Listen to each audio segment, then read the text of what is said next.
Hello everyone, and today I'm here to show you my original Iron Cross second class that I recently acquired from an antique centre.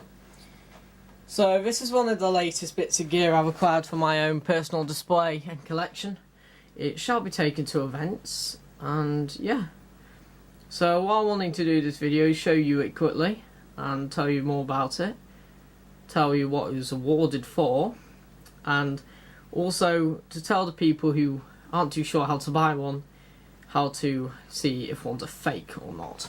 So first of all, here it is. The front side, as you can see, is in very, in my opinion, good condition. You've obviously lost the black paint on the swastika, but I quite like a bit of battered old military. I think it looks proper if it's battered, because it wouldn't have all been clean if you were wearing it in combat.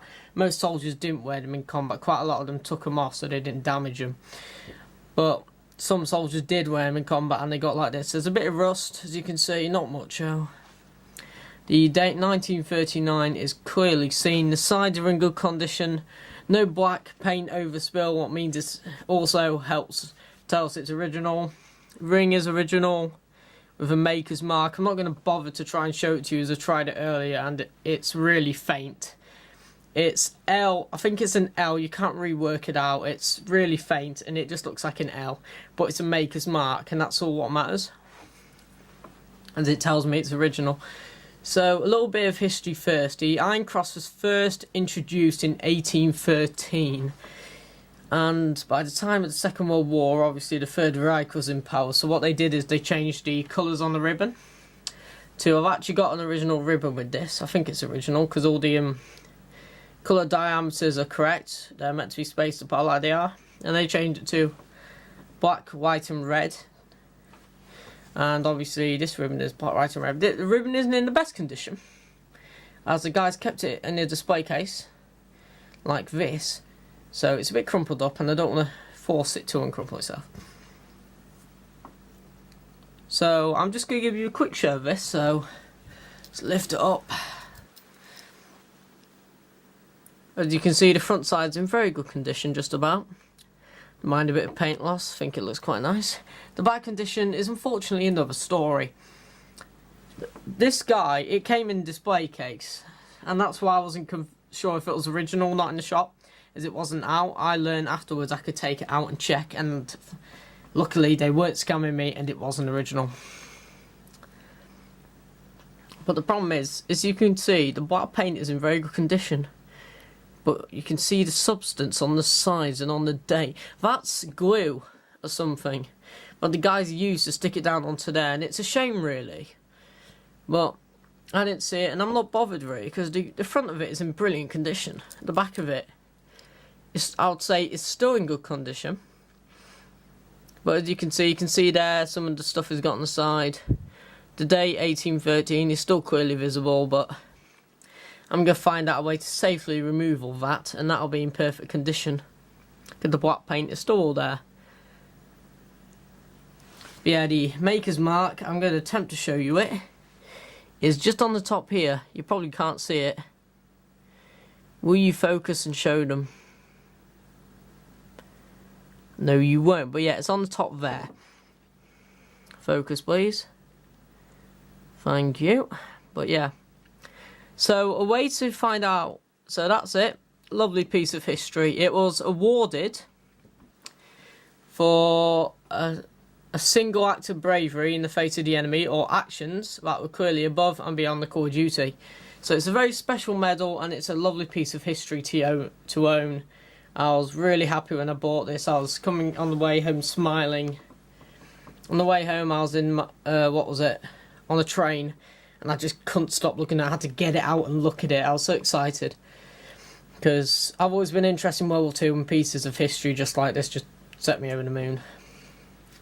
I'm actually getting another thing from that place, an original Luftwaffe flight radio operator's badge in really good condition. It's missing the bit on the back that holds the pin in place, but the pin is there.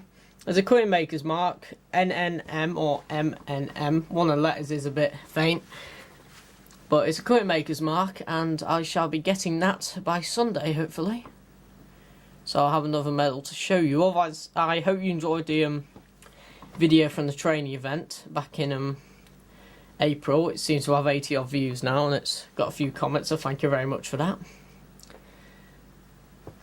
So I'm now just going to move on. You've seen it, it's a lovely piece of history, but now I'm just going to help the younger viewers, or the viewers who've just got into the hobby and they don't know how to tell if an iron cross is real or fake. I did hours and hours of research before I went to buy this to check if it was fake, and I identified it as real by looking at the 3 separate pieces. Most reproductions these days are made out of steel, as it's a much cheaper material. The originals are made out of iron, and you're like, well, how do you find out if it's iron? Well, it's simple. Iron's magnetic, steel isn't. So you get a fridge magnet. The only one we have is this stupid beer one. It looks like a pelican, whatever the hell it is, and it should stick very well. Oh yeah, that stuck to it very well. That's definitely an iron core like it's meant to be. So there we go, there's the first tick passed.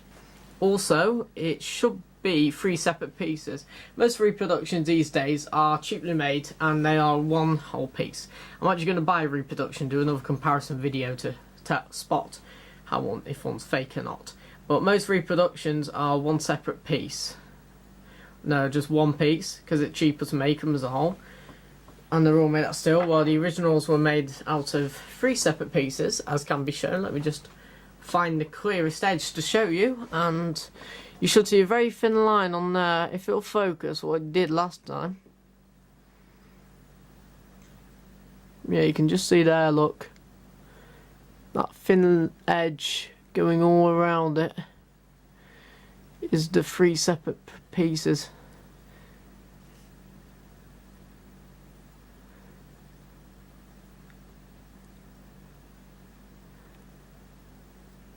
Just see it. There's a line going all the way around it. Well, indicates and shows us, right, it's a 3 separate piece construction like it's meant to be.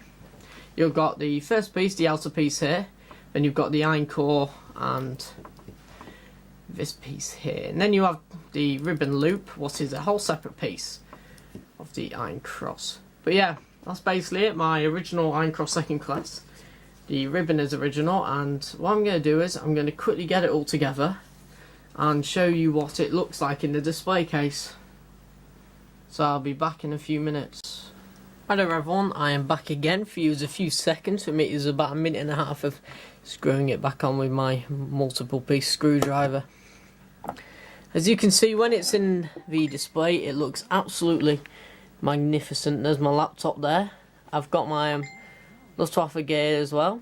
As you can see, when it's out of a display case it looks absolutely brilliant.